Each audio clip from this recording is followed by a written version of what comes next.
What traits have I noticed in students who get quicker results? Today, I want to share with you some of my personal takes on traits that I have observed so you can make quicker results yourself. Real quick, for those of you who don't know me, my name is Ivan. I'm a voice teacher who works with students from all around the world over Zoom. And really on this channel, my goal is to make learning how to sing as simple and as easy as possible. So if that is up your lane, consider subscribing wherever you're joining me from. If you're interested in working with me privately, I've got some links in the description on how you can work with me privately, and also some self-study programs that you can work through in a step-by-step manner. If you're interested in inspiring our next episode, then also let me know down in the comments below what you'd like me to talk about next. Anyway, let's dive in. Now, the first trait here is how much of a clean slate you are. Most of us, when we are starting off, will range between a clean slate to a not so clean slate.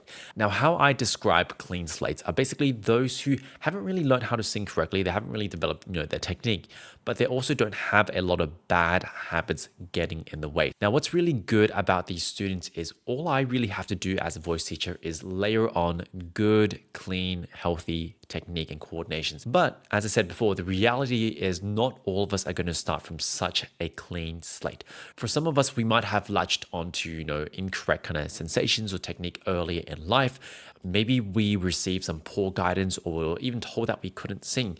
And sometimes it's maybe we just simply didn't have the freedom, the space to explore singing in a safe manner. And what happens over time as we kind of reinforce these ways of singing in is singing become this cluttered, overcomplicated mess of tensions, poor habits, and even, thought patterns. And take it from a person who is a especially hard case. Unlearning all of these things take time. Now, of course, you can't turn back the wheels of time. How much of a clean slate you are right now is, dictated by your past, all those moments leading up to this point in time.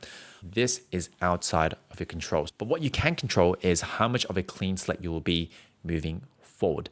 And this can be as simple as, if you're kind of just new on your singing journey, making sure you're learning technique correctly the first time so that you don't have to unlearn this.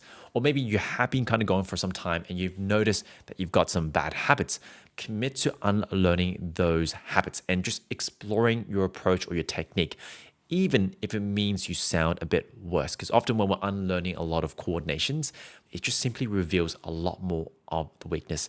And then last but not least, if you're feeling stuck, right, finding and pursuing help from a voice teacher. Because what a voice teacher can really do for you is they can point out the exact step-by-step that you need to follow in order to build the voice that you want. All of those decisions that you can make starting from today will determine how hard it's going to be for you moving forward. Now, the second trait here that I've noticed in students is students who progress faster often have a pretty insatiable kind of curiosity or openness to learning. And the reason why I think this is important is a lot of learning to sing is just rewiring the brain. And this isn't always going to be the most fun process because sometimes you'll just be doing an exercise and, you're staring straight at your weaknesses, things that you can't do, but you have to sit there and you have to be patient. This is part of the process. Now, what really helps with this part of the process is having a curiosity to that problem, confronting that problem or that weakness with an open mind.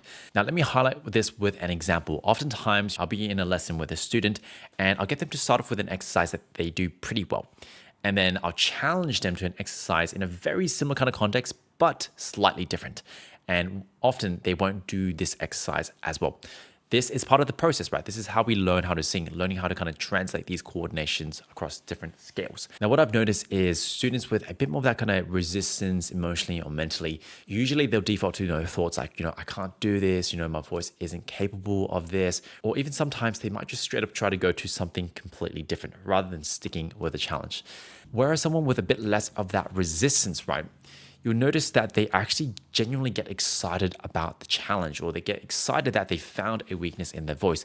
And they're very willing to spend the next week just trying to figure it out and follow the routine that I often give them. And so one way to think about this is as you're approaching your exercises and then you notice something that you can't do, does that, frustrate you? Does that, make you kind of have all these thoughts like, I can't do it, it's not possible for my voice?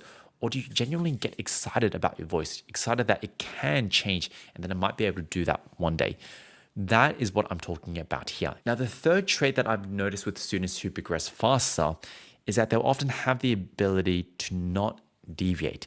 And this is what I personally find very interesting. often, at the end of a lesson, I will give all of my students a routine, a routine that they can follow. And if you have worked with me personally before, you notice that the routine is usually quite kind of like specific. I'll kind of tell you, which scales to do, the purpose of each exercises. And then I'll also give you a timestamp in case you forget how the exercise was meant to go. Now, I've noticed two things can happen. The first one is the student will generally stick with the routine. They'll kind of stay pretty closely to what I ask them to do, and then they'll reap the results. And so then next week when I come back and we work together again, I'll basically share the next step or like the next routine for them so that we can kind of keep building their voice one step at a time. Now, the second scenario often that happens is a student will come back and they've got a completely different version of the routine. Maybe they added some extra exercises. They went onto YouTube and they found all these other exercises that they wanted to do as well, wanted to kind of mix it up. Or maybe they just decided to not do a part of a routine because it was too easy, or maybe it was too hard for them. There could be many, many reasons, but just know most times a routine or these exercises are designed to address a certain weakness in your voice, or maybe it's to kind of reinforce certain coordinations. And every time you kind of deviate from the routine, you kind of do something slightly different, or you take your own creative freedom to create something different, you risk the chance of the routine not working as originally intended. Now, of course, as you get better, you can get more creative because ultimately exercises are just a tool to develop your voice. And they're basically tools that a teacher like me will craft. But if you're just kind of starting off, try to kind of build that ability to not deviate, right? To really kind of stick with what your teacher has said without deviation, because that way you can really get to the real work. Anyway, that is all. If you found this episode useful, please share this with a friend or a family member. This really, really means the world to me. If you are on the podcast listing, leaving a 5-star review also really means the world to me. Apart from that, my name is Ivan. If you're interested in taking lessons with me, links down in the description. Apart from that, I will see you next Thursday or Friday.